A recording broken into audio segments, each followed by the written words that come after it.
ఇక మధ్యాహ్నం ఒక తరగతి ఉంటుంది, ఆ తర్వాత క్వశ్చన్ అవర్ ఉంటుంది. వీలైతే రెడీ అవ్వండి, లంచ్ టైంలో ఏ ప్రశ్న అయినా రాసి ఇక్కడ ఉన్న వారికి ఇవ్వండి. ఇక 3వ తరగతి కొన్ని విలువలను గూర్చి మనం తెలుసుకోవాలి. ఒక ఇమేజ్ తమ్ముడు ప్లే చేస్తాడు, మీకు కనిపిస్తుందా? ఇంకంతే, ఇంకా పగలంతగా మించి కనిపించదు. చూడండి, ఒక ఇమేజ్ని మీరు చూడండి. ఈరోజు మనం దానిని గూర్చి మాట్లాడబోతున్నాం. ప్రతి ఒక్కరూ శ్రద్ధ కలిగి వినండి. ఎందుకు వినాలి?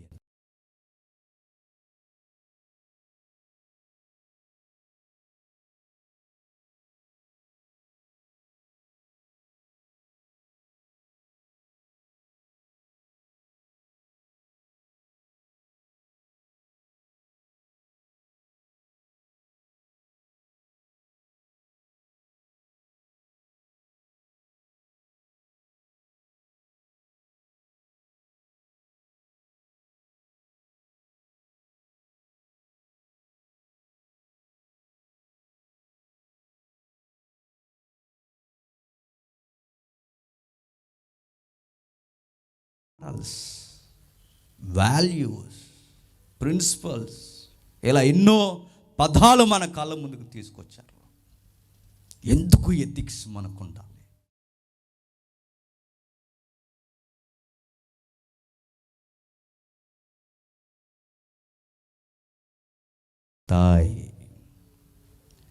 మన జీవితానికి ఒక దిశను ఏర్పాటు చేస్తాయి, మన జీవితానికి ఒక అర్థాన్ని ఇస్తాయి. ఇవి లేకపోతే నేను చెప్తున్నాను, మన బతుకులు ఎక్కడ వేసిన గొంగలి అక్కడే. నిజమా అంటే ఒక క్లాసిక్ ఎగ్జాంపుల్ ఉంది సొసైటీలో. బాగా వినాలంటే, నిజముగా విలువలు లేకపోతే జీవితానికి అర్థం ఉండదా అంటే ఉండదుగాక ఉండదు.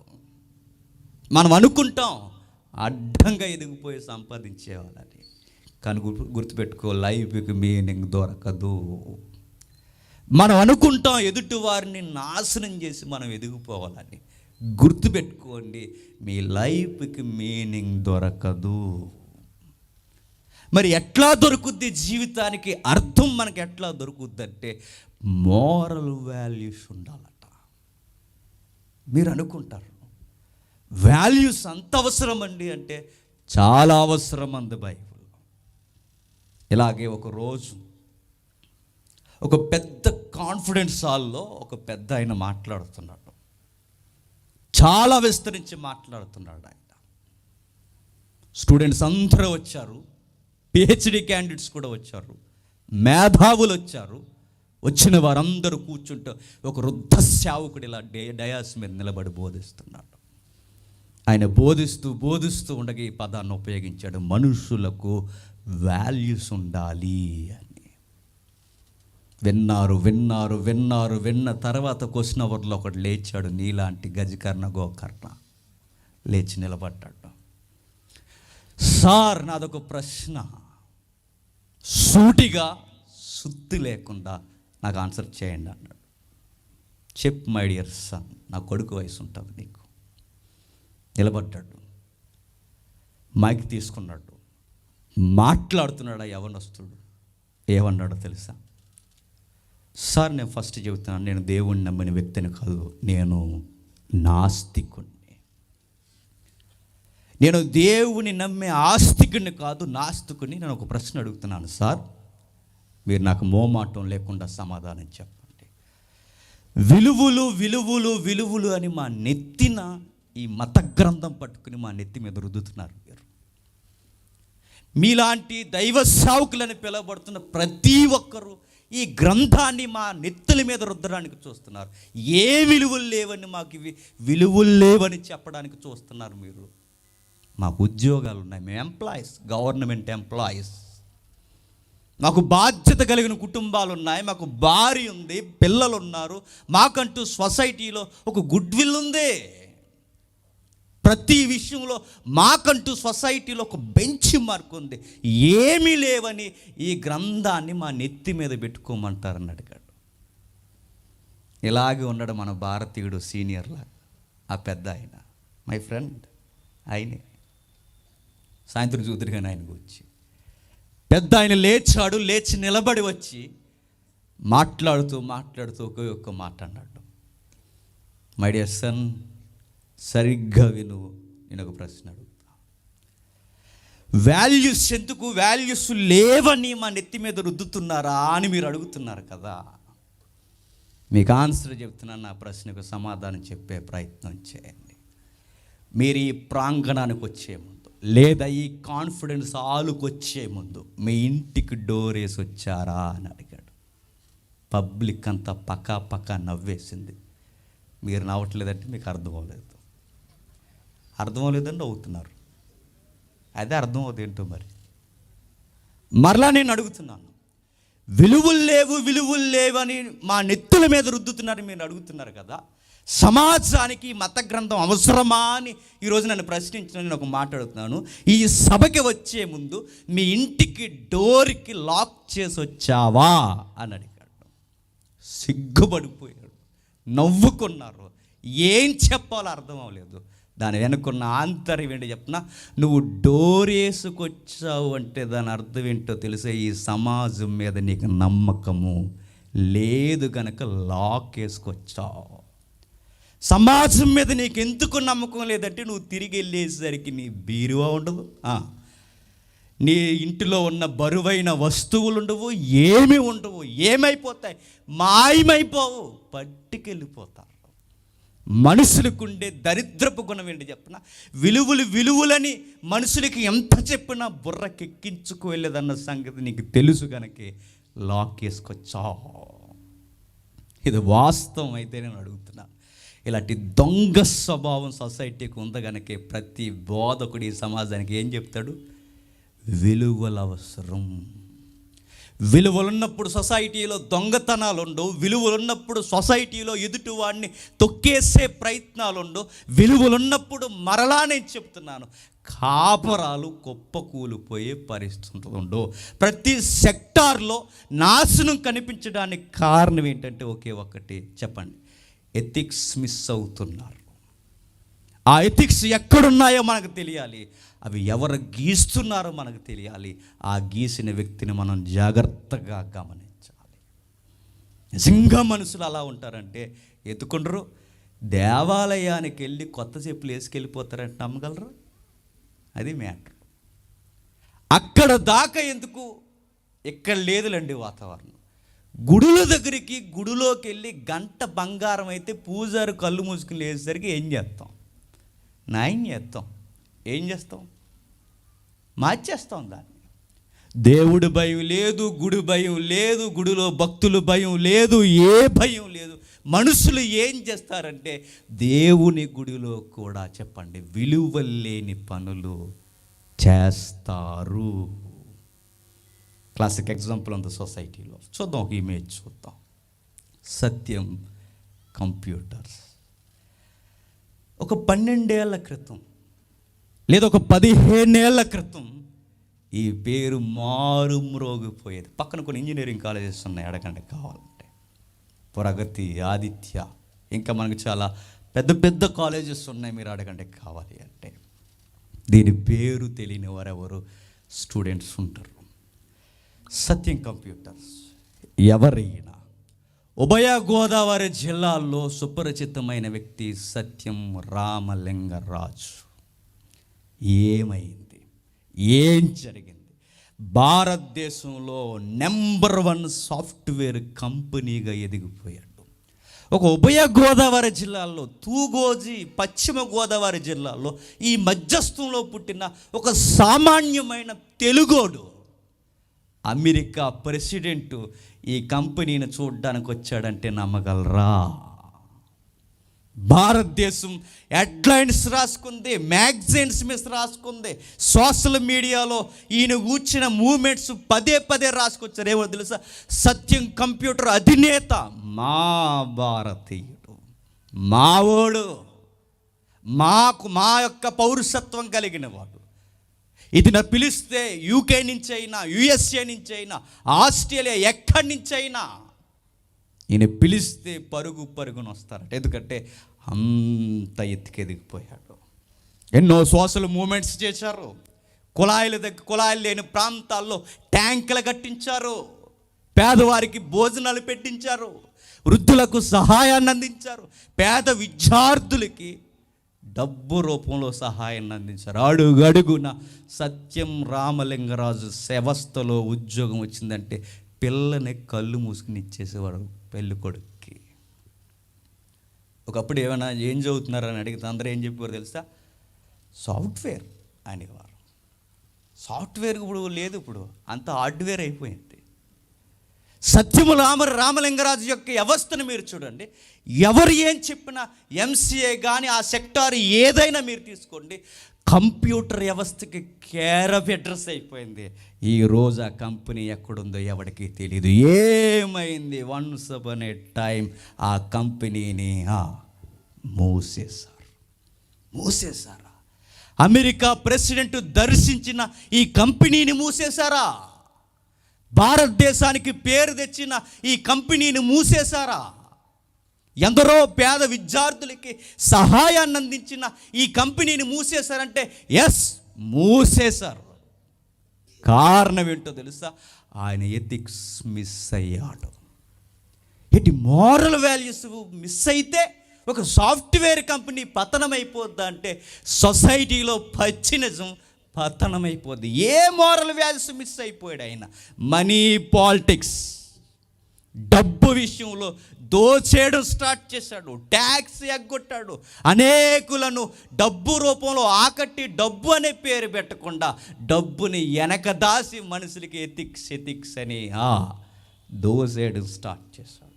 ఎప్పుడైతే ఇవన్నీ తెర వెనక జరుగుతున్నాయో ప్రభుత్వం పట్టుకుంది, ఒకేసారి ఈయన జీవితం రివర్స్ అయిపోయింది.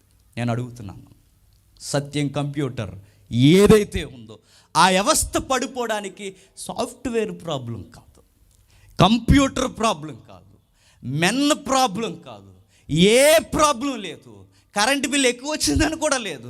మరి ఏమైంది? ఒకే ఒక్కటే, వాళ్ళ ఎంట్రన్స్ బోర్డు మీద ఒక ఓడి రాసుకున్నారట, మా కంపెనీ ఎథిక్స్ కట్టుబడి ఉందని. ఆ రాసుకున్న దానికి కట్టుబడలేదు కనుకే ఆ కంపెనీ మూసేశారు. నేను మరలా అడుగుతున్నాను, ఒక సమాజంలో ఉన్న ఒక పెద్ద వ్యవస్థకి విలువలు లేకపోతే, కుప్పకూలిపోతే, భక్తి జీవితానికి విలువలు లేకపోతే ఏమవుతాయి? శ్మశానమే. ఇంకా బయటున్నవాడే ఇలా అయిపోతే, బయటున్నవాడే ఇలా జరిగితే, మరి ఒక సొసైటీలో ఉన్న వారికి ఇలా జరిగితే మరి మనకి, అందుకే ఎనీ సెక్టార్, ఏ రంగంలో అయినా మీరు చూడండి, విలువలు లేని ప్రతి వ్యవస్థ కుప్పకూలిపోతుంది. సెకండ్ ఎగ్జాంపుల్, కామన్వెల్త్ గేమ్స్ తెలుసు కదా. బ్రిటిష్ సామ్రాజ్యము చేత పాలింపబడిన అనేకమైన బానిస దేశాలన్నీ ఏకమయ్యి వీళ్ళందరూ నిర్వహించే ఆటల పోటీలకు పెట్టే పేరే కామన్వెల్త్ గేమ్స్.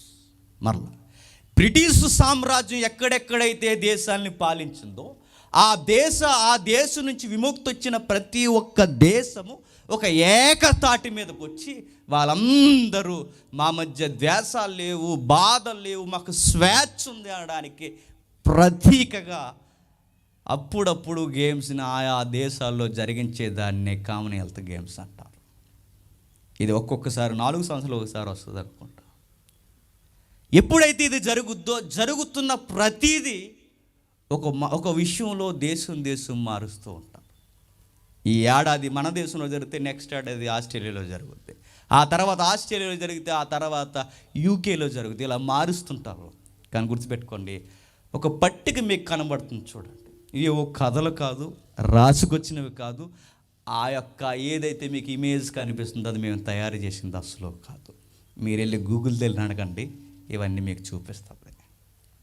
వాస్తవాలు ఇవి, బతుకుల్లో మనం నేర్చుకోవలసిన వాస్తవాలు అవి. మీరు గమనించండి, అక్కడ ఒక విషయం మనకి కనిపిస్తుంది చూడండి. 2002 యూకే, యునైటెడ్ కింగ్డమ్, 2002లో కామన్వెల్త్ గేమ్స్ యూకేలో జరిగాయట. అయిన ఖర్చు ఎంత?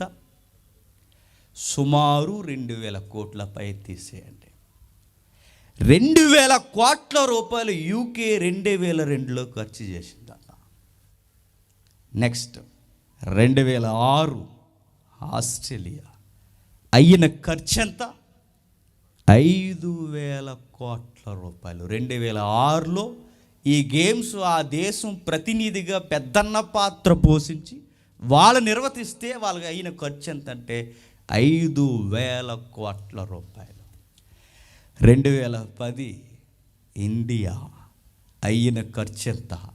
60,000 కోట్ల రూపాయలు. మన దేశానికి ఉన్న పేరేంటి చెప్తున్నా? పేద దేశం. పేద దేశం ఖర్చు పెట్టిన ఖర్చు ఎంతట? 60,000. లేదండి అప్పటికి టెక్నాలజీ రోజులు రేట్లు పెరిగిపోయి కరెన్సీ మారిపోయింది కనుక అంత ఖర్చు అయిందంటే నెక్స్ట్ 2014 యూకేలో జరిగే మరలా వారికి అయిన ఖర్చు ఒక 100 ఎక్కువైందంటే మరలా 2,000 కోట్ల రూపాయలే. ఏమైంది?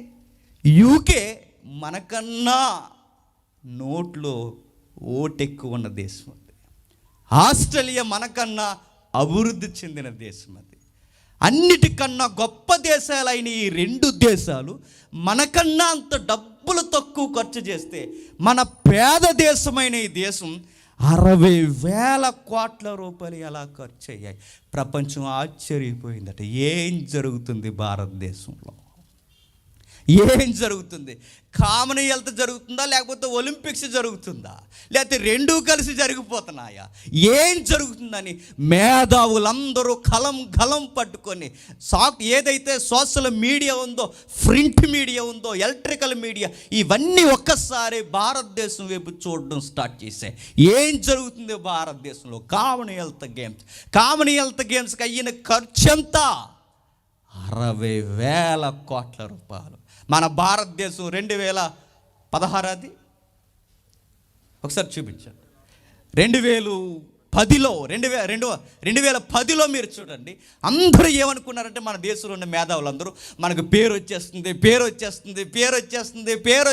అని భారతదేశం గురించి గొప్పగా మన ఏవైతే నేషనల్ మ్యాగజైన్స్ ఉన్నావో ఇంటర్నేషనల్ మ్యాగజైన్స్తో కూడా అనేక మంది భారతదేశంలో కామన్వెల్త్ గేమ్స్ ఆకాశాన్ని అంటేలా జరుగుతున్నాయి, మా దేశం గొప్పది అని మన వారు కితాబులు ఇవ్వడం స్టార్ట్ చేశారు. కొన్ని రోజులకి వార్త వచ్చింది, లంచగొండు ఇండియా అని. ఇప్పటి వరకు మంచి పేరు అనుకున్న భారతదేశానికి ఒక్కసారిగా ఇన్ని ఖర్చు చేసినా మనకు వచ్చిన పేరేంటో తెలుసా? లంచగొండు ఇండియా. ఏమైంది? అక్కడ ఒక దిక్కుమాల్సిన మినిస్టర్ ఉన్నాడట. ఆ దిక్కుమాలిన మినిస్టర్ పేరొద్దు. ఆ దిక్కుమాలిన మినిస్టర్, స్పోర్ట్స్ మినిస్టర్ ఎవరైతే ఉన్నాడో వాడు ఇంత ఖర్చు అవ్వడానికి కారణమట.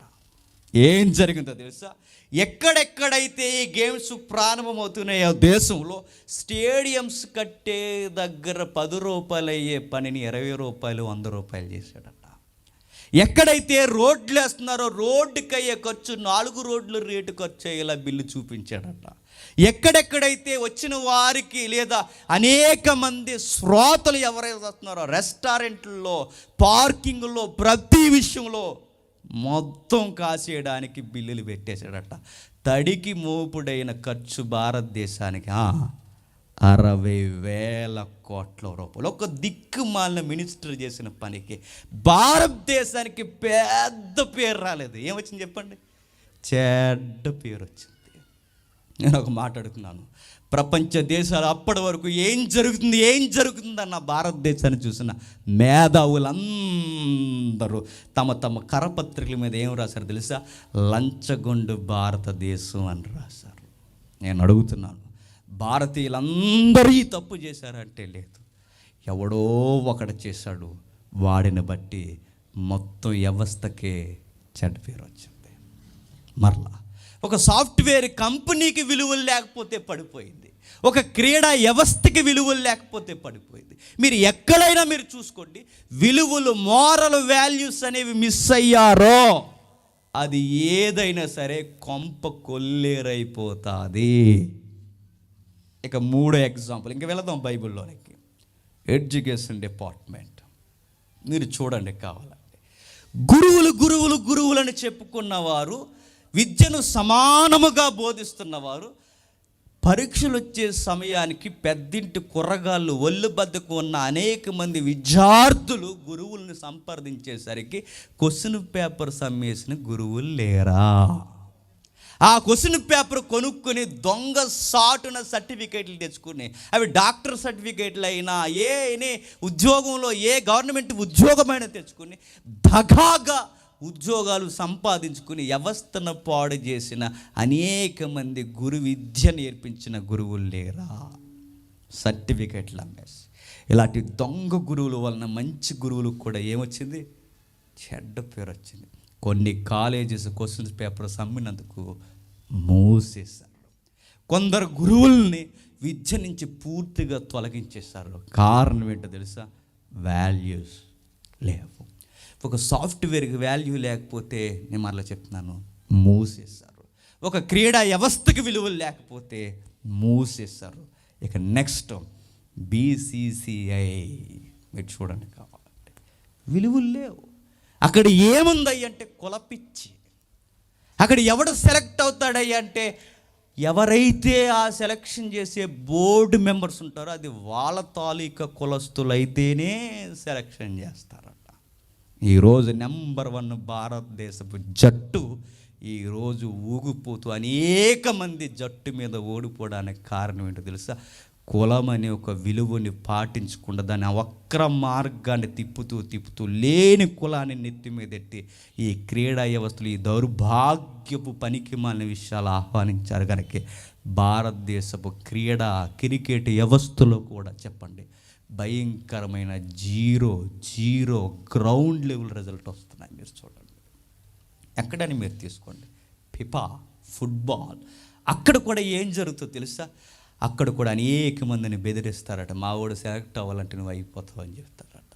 ఇవన్నీ వివరించడానికి టైం లేదు. కానీ ఊబర్, క్యాబ్స్ మీరు చూడండి, పెద్ద కంపెనీ అది. ఆ కంపెనీ మీద అంత భయంకరమైన ఒక నిందొచ్చి పడిపోయింది. ఎవడో తాగుబోతు డ్రైవర్ కూడా ఉన్నాడట అందులో. ఎవడో కామవికార డ్రైవర్ ఉన్నాడట. వాళ్ళు చేసిన పిచ్చి పనులు, డ్రైవర్స్ చేసిన పిచ్చి పనులు, లేదా ఆ ప్రయాణికుల మీదకి వాళ్ళు చేసిన ఆగడాలకి ఆ కంపెనీ ఈరోజు మూతేసుకునే పరిస్థితికి వచ్చేసింది.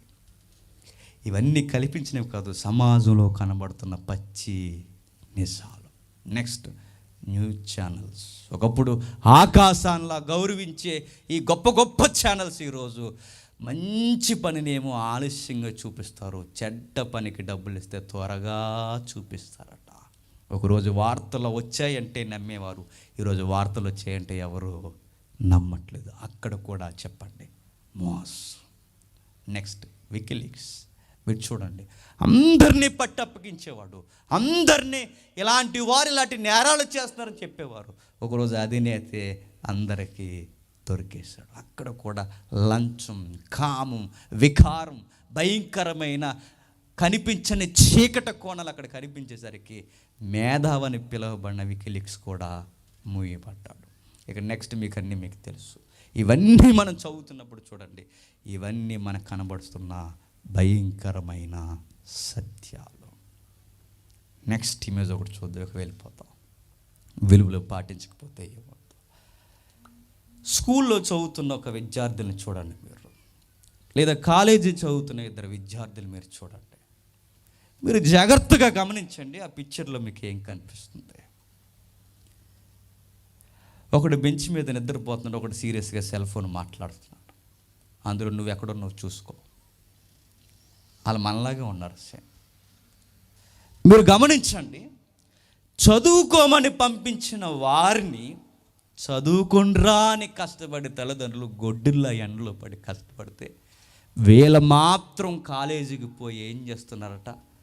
పడుకునేవాడు ఒకడు, సెల్ ఫోన్ మాట్లాడేవాడు ఒకడు, పోకిరీ చూపులు చూసేవాడు ఒకడు, లేనిపోని అదిగో ఆడవారితో స్నేహాలు చేసేవాడు ఒకడు. ఇలాంటి వారందరూ నేను మరలా చెప్తున్నాను, కాలేజీలో జరిగే ఆగడాలు. నేను ఒక మాట్లాడుతున్నాను, చదువుకునే టైంలో చదువుకోకపోతే ఏమవుద్ది? చదువుకోవలసిన టైంలో చదువుకోకపోతే గేదెలు కడగడానికి కూడా పని చేయమంట. నీ వాల్యూ ఏంటో చెప్పిన నేను మరలా చెప్తున్నాను. మీ నాన్న కష్టపడి, మీ నాన్న సంపాదించి, మీ అమ్మ టైంకి లేచి నీకు వండి నిన్ను పెద్ద చేసి, చదువుకోరా నీలా మాలా నువ్వు కష్టపడకూడదు, నువ్వు బాగుండాలి, నువ్వు మంచిగా ఉండాలి, నిన్ను చూసినప్పుడు మేము నవ్వుకొని ఆనందపడేంత స్థితిలో ఉండాలని ఇంత నమ్మి నీకు ఒక నిన్ను విలువలో పెట్టి చదువుకోరా అని పంపిస్తే, నువ్వు కాలేజీకి పోయి అలా పడ్డలా బుక్ మీద పడుకుని నిద్రపోతే ఎవడు నష్టపోతాడు? నువ్వే. మీ నాన్న అమ్మ చెడిపోరని మళ్ళీ చెప్తున్నాను. ఎవరి భవిష్యత్తు పోతుందో తెలుసు? అదిగో ఆ గేదెలు కాసుకునే పరిస్థితి. ఆ గేదె కూడా నువ్వు నచ్చవు. ఒక రోజు కిందకి చెప్పిన, నీకు బుక్కి నీకు ఎఫెక్షన్ కుదరలేదు. ఎప్పుడైతే ఎక్కడా నువ్వు సెట్ అవ్వలేదో, టైం అంతా 20 ఏళ్ళు ఇక్కడికి వచ్చి చేస్తాం, రేపొద్దున 20 ఏళ్ళు వచ్చి దాని దగ్గరికి వెళ్తావు, ఎవడరా నువ్వు అని అడుగుద్ది. దానికి కూడా నచ్చు. చివరికి గేదెలు కాయడం రాక, ఏ కూలి పని రాక, విద్య రాక, ఏమి అబ్బక, చివరికి మనం ఏమైపోతాం చెప్పండి? సమాజంలో ఒక బ్యాడ్ ఎగ్జాంపుల్గా మిగిలిపోతాం. మరలా నేను చెప్తున్నాను, సాఫ్ట్వేర్ కంపెనీ రోడ్డున పడడానికి వాల్యూస్ పక్కన పెట్టండి. ఎక్కడైతే క్రీడా వ్యవస్థ ఉందో వాళ్ళు రోడ్డున పడడానికి వాల్యూస్ పక్కన పెట్టారు. ఎక్కడికి మీరు పోయినా అక్కడక్కడ కుప్పకూలిపోవడానికి కారణం ఏంటంటే విలువలను పక్కన పెట్టారు. విద్యలో కూడా విద్యార్థులు చదువుకునే టైంలో చదువుకోకపోతే, దేవుని కొరకు బ్రతకాలన్న టైంలో మనం సంఘాల్లో బ్రతకకపోతే, నేను మరలా చెబుతున్నాను, మన భవిష్యత్తుని మనమే చేతులారా ఏం చేసుకుంటాం చెప్పండి? పాడు చేసుకుంటాం. ఇవన్నీ మనం చూస్తున్నప్పుడు బైబిల్ వీటన్నిటికీ సరి అయిన కొలత ఒకటి నేర్పిస్తుంది. నిజంగా కొలత మనం చూస్తున్నప్పుడు ఆశ్చర్యం మనకు కలుగుతుంది. ఒక ఎగ్జాంపుల్ ఉంది బైబిల్లో, చూద్దాం. ఇవన్నీ గుర్తుపెట్టుకోండి. ఆదికాండం 39వ అధ్యాయం. ఆదికాండం 39వ అధ్యాయం. ఆదికాండం 39వ అధ్యాయం మొదటి వచనం నుండి. యోసేపు ఐగుప్తునకు తీసుకొని వచ్చి ఫరో యొక్క ఉద్యోగస్తుడును, రాజ సంరక్షక, సేనాధిపతి అయిన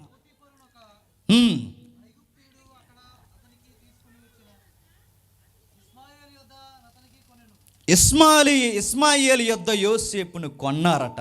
జరిగిన విషయం ఏంటో మనకు తెలుసు. సొంత అన్నలే యోసేపుని అమ్మేశారట. సొంత అన్నలే గోతులోనికి గెంటేశారట. బాగా వినాలి.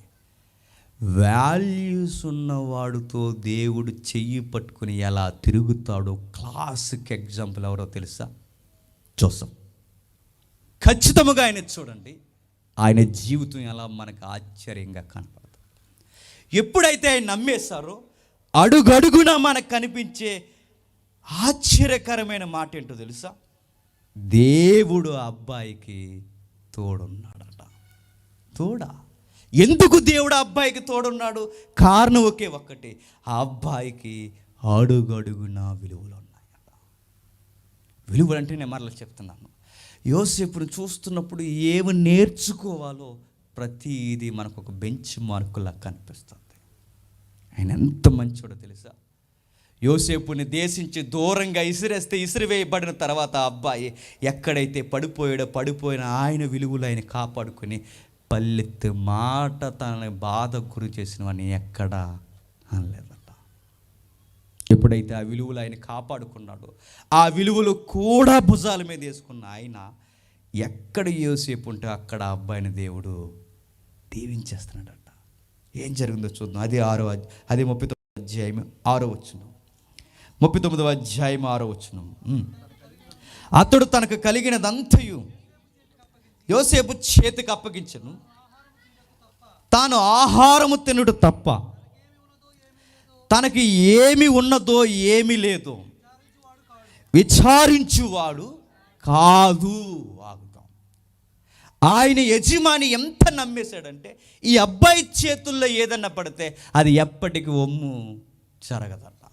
ఎంత విలువలు ఉన్నాయంటే అబ్బాయికి, ఒక 10 రూపాయలు కాదు, 100 రూపాయలు కాదు, ₹250 కాదు, ఎంత సంపాదన ఇచ్చే అబ్బాయి చేతుల్లో పెట్టినా ఎక్కడ రూపాయి కూడా అపనమ్మకంతో తప్పు చేయడట. అంత నమ్మకం.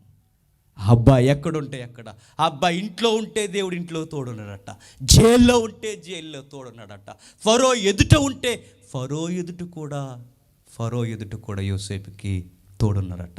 ఆయన ఎక్కడికి పోతే అక్కడ దేవుని సన్నిధి ఎత్తుక్కుంటూ పోయింది. ఎవరితో? యోసేపుతో. ఎక్కడుంటే అక్కడ. చివరికి ఎంతగా దేవుడిని ఆకర్షించాడంటే దేవుడు విడవలేదట. నేను అంటున్నాను, యోసేపుని దేవుడు అంతగా కౌగిలించుకుని ఉండడానికి కారణం ఏంటంటే ఆ అబ్బాయి లైఫ్లో మోరల్ వాల్యూస్ ఉన్నాయి. నిజమా? ఒక సాఫ్ట్వేర్ కంపెనీని మూసేయడానికి కారణం ఏంటంటే మనీ విషయంలో నమ్మకంగా లేకపోయారు. కానీ యోసేపు జీవితంలో దేశానికి సంబంధించి లేదా అధికారి ఇంటికి తన భవిష్యత్తు ఆస్తిని అంతా తెచ్చి తన చేతిలో పెట్టిన ఒక్క రూపాయిని కూడా ఎక్కడ తేడా చేయలేదట. అదే మన సత్యం రామలింగరాజు అయితే ఏం చేద్దుడు చెప్పండి? కాసేద్దుడు పోతిఫరిల్ని. ఆ రోజు నేను మరలా చెప్తున్నాను, ఆ రోజైనా ఈ రోజైనా ఎక్కడైనా మీరు గమనించండి, ఆ రోజు ఏం జరిగిందంటే మనీ అంతా తెచ్చి యోసేపు చేతిలో పెట్టిన పొరుగు రూపాయి ఎప్పుడు నాదని అనుకోలేదట. ఈ వాల్యూ మీకుందా? ఈ విలువలు మనకున్నాయా? మన ఎదుటివారి యొక్క ధనాన్ని కానీ ఎదుటివారి యొక్క లాభాన్ని కానీ ఆశించాలన్న మనసుంటే నేను మరలా చెప్తున్నాను, మనం ఎక్కడ దేవుణ్ణి కోరుకున్న ఆయన దీవెనలు మనకి రావుగాక రావు. యోసేపు పని చేస్తున్నాడు, ఈ అధికారం అంతా తనకు అప్పగించిన ఇదంతా నాదే అని ఎక్కడ అడావుడి చేయలేదట. సింపుల్గా బతుకుతున్నాడు. ఈ అబ్బాయికి మరొక క్వాలిటీ కూడా ఉందట. రాయబడిన పదం, యోసేపు రూపవంతుడును సుందరుడై ఉన్నాడట. ఎలా ఉన్నాడు? చాలా అందంగా ఉన్నాడట. మనతో వచ్చిన గొడవ ఏంటి చెప్పిన? అందం ఉంటే విలువలుండు, విలువలు ఉంటే అందం ఉండదు, రెండు ఉంటే నువ్వు ఎక్కడ ఉండు. మనం అలాంటి వాళ్ళం. మనం యోసేపుని చూడండి, ఎంత అందం ఉందో, ఆ అందానికన్నా మంచి అందం ఏంటో తెలుసా? ఆయన మనసుకున్న విలువలు కూడా అంత అందంగా ఉన్నాయట. నిజమా అంటే నేను అనుకుంటానండి, ఆంటీ గారు చాలా టెంప్ట్ చేశారట. ఎవరిని? యోసేపుని. ఇలా అన్నారట, ఐ లైక్ యూ అన్నారు. ఎవరిని? యోసేపు. లైక్ అని చెప్పి థమ్స్అప్ మాత్రం ఇచ్చారు, లవ్ సింబల్ ఇవ్వలేదట అని ఫేస్బుక్లో అడగలేదట ఆయన. మనమైతే అడుగుతాం. మనం ఈ మధ్య కొంతమంది ఇలా తయారని స్టేటస్ పెట్టారు, చూడలేదా అంటున్నాం మనం. యోసేపు చూడండి, లైక్ ఇస్తే ఆయన అంటాడట, praise the lord madam ji అంటాడట. మనమైతే లైక్ ఇచ్చిన వెంటనే మనం అంటాం, ఐ లైక్ యూ మేడం అంటాం. మనం ఎవరిని? ఇలాంటి తింగర పనులే, పనికి మాలిన పనులే, ఈ లూజ్ మైండ్ వల్లనే నేను మరలా చెప్తున్నాను, మన విద్యలో సరి అయిన ఫలితాలు మనకి యవనస్తులకి రావడం లేదు. మనం చాలా చిన్నవి అనుకుంటాం, చిన్న పనులు అనుకుంటాం, ఏం కాదులే అనుకుంటాం. కానీ యోసేపు జీవితాన్ని చూడండి, ఆయన జీవితంలో కొట్టొచ్చినట్టు కనబడుతున్నవి ఏంటంటే, ఒక ఆంటీ తను వచ్చి టెంప్ట్ చేస్తున్నా, ఎంతగా తన్ను ఆకర్షిస్తున్నా ఎక్కడా తగ్గలేదట. మరొక మాట చెప్తున్నాడు, అతని మీద యజమాని భార్య కన్నేసిందట. ఏమేసిందట? కన్నేసిందట. మరి బలి రాశారండి, ఎవరు రాశారు? కానీ కన్నేయడమే కాదు, ఆ అబ్బాయి మీద మనసేసింది. మనసేయడమే కాదు, ఒకరోజు చెయ్యేసింది, రమ్మంది. రాను మేడం జీ అన్నాడు. వయ్యమ్మా అని అడిగింది. ఏమీ లేదమ్మా అన్నాడు. ఎవరు? యోసేఫ్ గారు. నేను అంటున్నాను, మనమే ఆ సీన్లో ఉంటే ఏం చేస్తాం? మేడం జీ, సొసైటీ అంతా చూసేలా ఉంది, పర్సనల్ నెంబర్ ఒకటి ఇస్తాం, దాంతో స్టార్టింగ్ చేసుకుందాం అంటామా అనవా? ఖచ్చితంగా అంటాం. కానీ యోసేపు చూడండి, ఆ రోజు ఆంటీ గారు వచ్చి, ఓ అబ్బాయి పబ్లిక్ అందరూ ఉన్నారంటున్నా, వాట్సాప్ నెంబర్ ఉందా అంటే ఆయన అంటాడు, నేను వాట్సాప్ వాడను మేడం జీ అంటాడు. మనం ఎన్ని వాడుతున్నాం? 4. మనం ఎన్ని వాడుతున్నాం? 2. మనం ఎన్ని వాడుతున్నాం? బైబిల్ బయటికి పబ్లిక్ ఒకటి, ఇంటర్నల్గా ఒకటి. మనకి యోసేపుకి చూడండి, ఎంత టెంప్ట్ చేసి ఎంత ఆకర్షించినా మాట్లాడుకుందాంరా అందట. ఆవిడతో ఆయన అన్నాడు, నువ్వెంత మాట్లాడినా మీతో ఆ విధంగా నేను మాట్లాడలేను. నేను అనుకుంటున్నానండి, ఈ విలువలు తన యజమాని గమనిస్తాడో లేదో నాకు తెలియదు, కానీ పైనున్న పెద్ద కళ్ళేసుకు చూస్తాడట.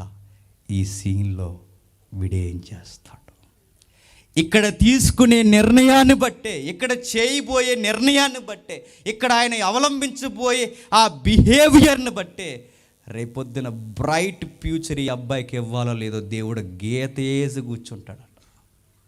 నేను అడుగుతున్నాను తమ్ముళ్ళు, అన్నల్ని, సహోదరి మనల్ని అడుగుతున్నాను, ఇలాంటి విషయాల్లో మీకు లూజ్ మైండ్ ఉంటే నేను మరలా చెప్తున్నాను, మన భవిష్యత్తు ఎంత బాగుండాలనుకున్నా బాగోదు.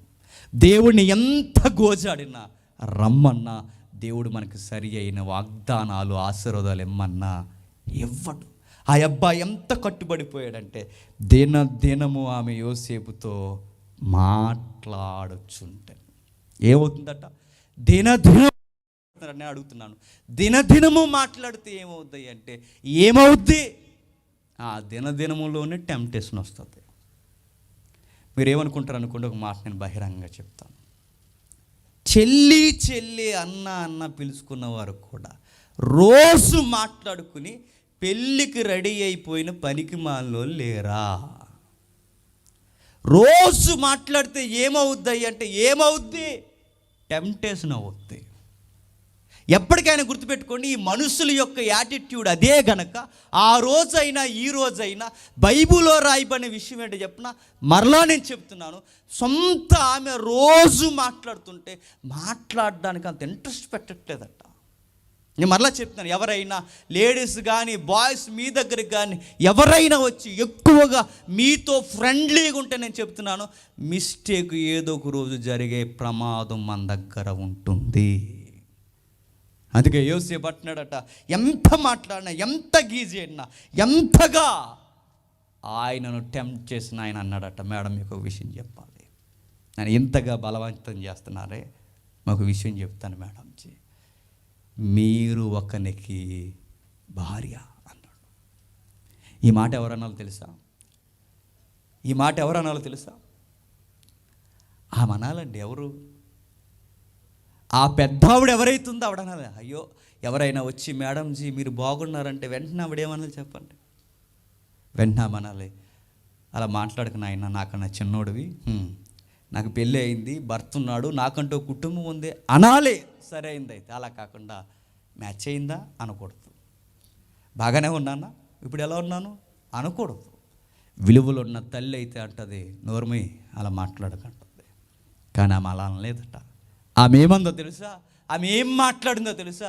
ఆమె అనాల్సిన మాట యోసేపు అంటున్నాడు, తల్లి మీకు పెళ్ళయింది.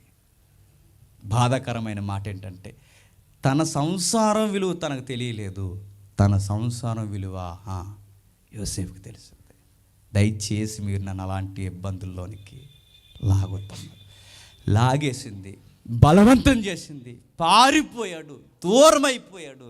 ఒకే ఒక్క మాట అనుకున్నాడు, ఆ మాట ఒకే ఒక్కటి, విలువలు లేని పెద్ద ఆఫర్ నా దగ్గరకు వచ్చిన ఆ ఆఫర్ నాకు పెంటతో సమానం తప్ప అది నాకు వద్దన్నాడు. మనమైతే ఏం చేద్దాం చెప్పండి? ఒక మాట నేను చెప్పనా, పెద్ద వారితో లేదా సమాజంలో హోదా ఉన్నవారితో మనం రిలేషన్షిప్స్ మెయింటైన్ చేస్తే ఏమవుతుంది? వాల్యూ పెరుగుద్ది, పెరగదు? రోజు నీకు సమంత ఫోన్ చేస్తే నేను ఎలా చూస్తాను? నీ నలుగురు ఏం చేస్తారు? వెంటనే వీడియో కాల్ అందరూ చూపించి సమంత చూడంటాం మనం. సొసైటీలో పెద్దవారు మనతో ఒక బంధాలు పెట్టుకుంటే ఏమవుద్ది? గౌరవం పెరుగుద్ది. గౌరవం పెరగడమే కాదు, అకౌంట్ కూడా పెరుగుద్ది. అకౌంట్ పెరగడమే కాదు, మరలా 2 క్యారేజీలు వస్తాయి. రావు, రోజు ఫుడ్ మెనూ అదిరిపోద్ది. కానీ యోసేపు అనుకున్నాడట, ఆకలి దప్పులతోనే ఉంటాను కానీ, అడుక్కునైనా తింటాను కానీ, ఇలాంటి ఆఫర్స్, స్టార్ ఆఫర్స్ నా దగ్గరకు వచ్చినా ఈ వద్దుగాక వద్దన్నాడట. దేవుడికి నచ్చేసాడండి. ఎంత బాగా నచ్చేసాడంటే విలువలు లేని గొప్ప బహుమానాలు దాని దగ్గరకు వచ్చినా ఇది నాది కాదనుకున్నాడట. దేవుడు తోడుండిపోయాడు. ఎంతగా తోడున్నాడంటే ఆయన ఎక్కడికి వెళితే, ఇంట్లో ఉంటే ఇంట్లో తోడున్నాడు, జైల్లో ఉంటే జైల్లో తోడున్నాడు, ఫరో ముందుంటే ఫరో సన్నిధిలో దేవుని సన్నిధి ఆయనతో పాటు తోడుంది, ప్రతి ప్రాంతంలో యోసేపుతో తోడుంది. ఒకరోజు లోపల మగ్గిపోతున్న ఆయన, అక్కడ కూడా జరిగిన విషయం ఏంటో తెలుసా? అక్కడ ఆ సైన్యాధిపతి ఎవరైతే ఉన్నారో ఆయన కూడా నచ్చేసాడట. ఎవరు? యోసేపు. నేను ఒక మాట చెప్పిన, నువ్వు దేవుని కొరకు విలువలు కట్టుకుని బతుకు. నువ్వు కూలి పని చేసిన మిగిలిన కూలి వారికి కూడా నువ్వు నచ్చుతావు. నువ్వు ఉద్యోగం చేసే దగ్గర నువ్వు జాగ్రత్తగా ఉండు. ఆ తోటి ఉద్యోగస్తులకు కూడా నువ్వు నచ్చేస్తావు. ఇండైరెక్ట్గా ఈ పదం నేను చెప్తున్నాను, వాళ్ళు నీకు ఫ్యాన్స్ కూడా అయిపోతారు. నిజమేది. యోసేపుకి ఎక్కడికి పోయినా ఫాలోయింగ్ ఉందట. ఇంట్లో మేడం గారే ఫాలోయింగ్ ఆయనకి. ఎవరికి? యోసేపు గారికి. బయటికి వస్తే అక్కడ జైలు ఎవరైతే ఉన్నారో తోటి ఖైదీలు ఆయనకు ఫాలోయింగ్. ఫరో యొక్క ప్రాంగణంలోకి వస్తే అక్కడ కూడా ఆయన గూర్చి మాట్లాడుకుంటారు. ఎక్కడికి పోయినా ఆయన గూర్చి పుంఖాలుగా మాట్లాడుకుంటున్నారట. ఒకరోజు ఫరో కల వచ్చిందట. ఆ కళ కోసం విస్తారమైన అనేక మంది వ్యాఖ్యానకర్తల్ని, దీర్ఘదర్శుల్ని పిలిచాడట. ఎవడు సరిగ్గా చెప్పట్లేదట. ఒకడున్నాడు సార్ అని చెప్పాడట. ఎక్కడున్నాడు? మన జైల్లోనే ఉన్నాడు సార్, అర్జెంటుగా పిలిపించండి. వచ్చాడు, చెప్పాడు. ఏం జరగబోతుంది? ఏమీ లేదు సార్, ఈ భవిష్యత్తులో మన దేశాలకి కరువు రాబోతుంది. అవునా? కరువు రాబోతుందా? నిజమా? అంటే సర్వోన్నతుని మాట, సెలవిస్తున్న మాట, దేశాల మీద కరువు రాబోతుంది. మరి ఏం చేయాలి? నా దగ్గర ఒక ఐడియాలజీ ఉంది. అది ఉపయోగిస్తే దేశంలో ఎవ్వరికి కరువు అనేది రాదు. ఇంకెందుకు ఆలస్యం? ఏదైతే ఈ ప్రాజెక్ట్ చేయబోతున్నారో ఈ ప్రాజెక్ట్ మీద నువ్వే మినిస్టర్గా వ్యవహరించన్నట్టు. అంతే. ఎప్పుడైతే ఆయన మినిస్టర్ అయిపోయాడో, ఖైదీ నుంచి మినిస్టర్ అయిపోయాడు. మినిస్టర్ అయిపోయిన వెంటనే అకౌంట్స్ అంతా తెచ్చి యోసేపు చేతిలో పెట్టారు. కన్స్ట్రక్షన్ స్టార్ట్ చేశాడు. ఏ కన్స్ట్రక్షన్స్ అంటే పెద్ద పెద్ద గుడామ్స్ కడుతున్నాడు. ఎంత పెద్ద పెద్ద గుడామ్స్ కడుతున్నాడు? ఎవరు? యోసేపు. పెద్ద పెద్దవి, చాలా పెద్ద పెద్దవి. ఎంత అంటే ప్రపంచ దేశాలు కూడా మాకు అన్నం లేదని అడగడానికి మన దేశానికి వస్తే నిత్యావసరాలు నిల్వ చేసే అంత పెద్ద పెద్ద గుడామ్స్ దగ్గరుండి కట్టేస్తున్నాడు. ఈ రోజుకి కళ్ళ ముందు ఉన్నాయండి. ఆహార నిల్వలు చేసే పెద్ద పెద్ద భవంతులు లాంటివి నిర్మాణాలు చేపెట్టి ఎప్పుడైతే ఇవన్నీ నిర్మిస్తున్నాడో అందరికీ అనుకున్నట్టుగానే కరువు వచ్చిందట. ప్రపంచ దేశాలన్నీ మాకు అన్నం పెట్టండి అయ్యా అని ఎవరి దగ్గరకు వచ్చారట? యోసేపు నివసిస్తున్న దేశానికి వచ్చారట. కానీ గమ్మత్తు ఏంటి చెప్పిన? ప్రపంచ దేశాలందరికీ కరువు వచ్చింది, ఐగుప్తికి మాత్రం కరువు రాలేదు. కారణం ఏంటి? ఆ దేశంలో ఒకడున్నాడు, అతగాడి పేరు యోసేపు. ఆ యోసేపుకున్న మరొక పేరు విలువలున్న యోసేపు. నేను ఒక మాట చెప్తాను. ఒక వ్యక్తికి, ఒక అధికారికి విలువలుంటే ఆ దేశానికి అన్నం పెట్టడమే కాదట, ప్రపంచ దేశాలకి అన్నం పెట్టాడట. ఎంత ఆశ్చర్యం చూడండి. మన విలువలు మనం కాపాడుకుంటే మనం బాగోడమే కాదు, చెప్పండి, మన ఇరుగు పొరుగు వారు కూడా గుప్పిడి మెతుకులు తింటారట. ఇదే కన్స్ట్రక్షన్ ప్రాజెక్టు ఒక మంత్రి గారికి ఇస్తే ఏం చేస్తారు చెప్పండి? ఏం చేస్తారు? కామన్వెల్త్లో ఏం చేశాడు ఆయన? ఇదే ప్రాజెక్ట్ ఒక ఎంపీ గారికి లేదా ఒక రాష్ట్ర మంత్రులు ఎవరైతే పిలువబడుతున్నారో ఈ ఎంపీలకి, ఎమ్మెల్యేకి లేదా ఈ పంచాయతీ వారి చేతుల్లో, అనేక మంది చేతుల్లో పెడితే ఏం చేస్తారు? ఒక గుడాం కట్టి 2 గుడాం డబ్బులు రాస్తారా? రాయిరా? అకౌంట్స్ పెరిగిపోతాయా? పెరిగిపోవా? కానీ యోసేపు చూడండి, ఇంత పెద్ద ప్రాజెక్ట్ తెచ్చి తన చేతిలో పెట్టిన ఎక్కడ ఒక్క రూపాయి కూడా తీసుకోలేదని. ఎందుకు చెప్పిన? పొరుగు రూపాయి సర్పంతో సమానం. నేను సురేష్కి చాలా విషయాలు చెప్తాను. నమ్మి అనేక మంది దేవుని పిల్లలు మన చేతుల్లో డబ్బులు పెడుతున్నారు. ఆ నమ్మకాన్ని ఎక్కడ వమ్ము చేయడానికి వీల్లేదు. రాత్రి కూడా నేను చెప్పాను తమ్ముడికి, మిగిలిన వాళ్ళందరికీ, ఆ డబ్బులు ఎంత జాగ్రత్తగా మనం కాపాడాలి అంటే ఇది దేవునికి జవాబుదారుగా వ్యవహరించవలసిన డబ్బు మద్దతు. ఒక్క రూపాయి కూడా ఎక్కడ తేడా జరగడానికి వీల్లేదు. కారణం ఏంటి చెప్పిన? వీళ్ళు అడుగుతారో లేదో మనకు తెలియదు, బయట ఉన్నవారు అడుగుతారో లేదో మనకు తెలియదు, ఎవరైనా మనం ప్రశ్నిస్తారో లేదో నాకు తెలియదు. కానీ ఒకరోజు ఒక ఆయన అడుగుతాడు, ఆయన పేరు దేవుడు. ఆయన ఖచ్చితంగా అడుగుతాడు, నువ్వు డబ్బు విషయంలో ఎలా ఉంటున్నావు, నువ్వు ప్రతి విషయంలో ఎలా ఉంటున్నావు, ఒక కమ్యూనికేషన్లో ఎలా ఉంటున్నావు, ఒక ఇంట్లో ఎలా ఉంటున్నావు, ఒక బయట ఎలా ఉంటున్నావు, ఒక విద్యలో ఎలా ఉంటున్నావు, ఒక పెద్దలను గౌరవించే దగ్గర ఎలా ఉంటున్నావు. ప్రతిదీ దేవుడు కొలిసి ఒకరోజు దేవుడు అంటాడట, ఈయన్ని ఎక్కడ ఉంచాలో అక్కడికి దేవుడు తీసుకెళ్ళిపోతాడట. యోసేపులో ఉన్న గొప్పతనం ఏంటో చెప్పిన ఏడుపు వస్తుందండి ఆ మాట చెప్తే. తనను నమ్మేసిన వారిని, తనను గౌరవించిన వారిని కూడా యోసేపు గౌరవించాడట. నిజమేనండి. మనల్ని గౌరవించేవారినే కాదు, మనల్ని గౌరవించిన వారిని కూడా గౌరవించాడట. ఇవన్నీ దేవుడికి నచ్చేసాయండి. అంతే అనుకున్నాడు, వీడు ఇక్కడ ఉండాల్సినాడు కాదు, ఆ సింహాసనం మీద కూర్చోవలసిన వాడు, ఎక్కడో సామాన్యమైన గోతులోకి విసిరివేయబడిన వాడు అంచెలంచెలుగా ఎక్కడికి ఎదిగిపోయాడు తెలుసా? దేశానికి ఫరో తర్వాత ఫరో అయిపోయాడు. ఒక మనిషి ఎదగడానికి కారణం ఏంటి చెప్పిన, అడుగడుగున మనం కాపాడుకోవాల్సింది మోరల్ వాల్యూస్. గుర్తుపెట్టుకో.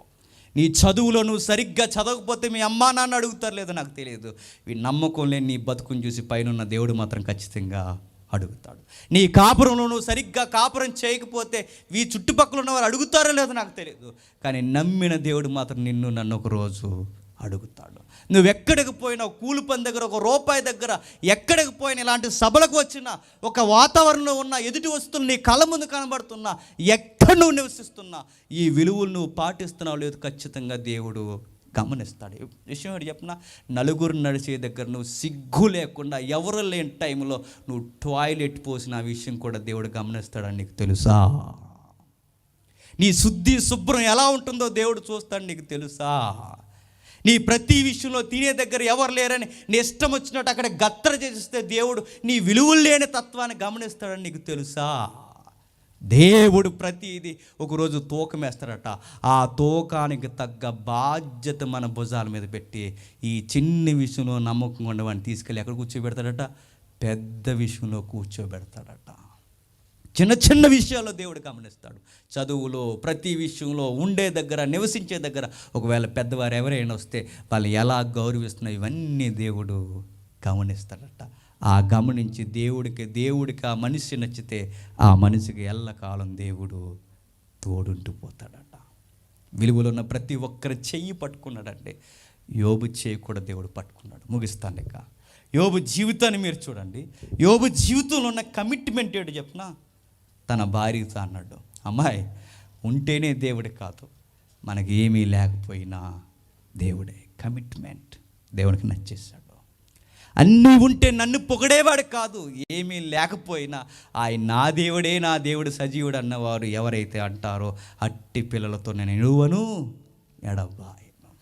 మీరు ఎక్కడికి పోండి, అననీయ సప్పీరా చూడండి, విలువలు లేవు, ఏమైపోయారు? చచ్చిపోయారు. సంసోను చూడండి, సుఖానికి అలవాటు పడి లేనిపోని అలవాట్లు నేర్చుకున్నాడు, ఏమైపోయాడు? నాశనం అయిపోయాడు. విలువలు ఉన్నవారు రోజు రోజుకి ఎదిగిపోయారు, విలువలు లేని వారు ఎదిగిన దగ్గర నుంచి రోజు రోజుకి దిగజారిపోయారు. అది మన పర్సనల్ లైఫ్ అయినా, మినిస్ట్రీ అయినా, ఏదైనా మీరు గమనించండి. మనం ఎదగాలి అంటే ఒక్కటి, అడుగడుగున విలువలకు కట్టుబడి మనం బతకాలి. లేదు అనుకుంటే ఒక వచనం చూడండి, పేతురు రాసిన మొదటి పత్రిక, ముగించేసుకుందాం. పేతురు రాసిన మొదటి పత్రిక 3వ అధ్యాయం, పేతురు రాసిన మొదటి పత్రిక 3వ అధ్యాయం 8వ వచనం నుండి,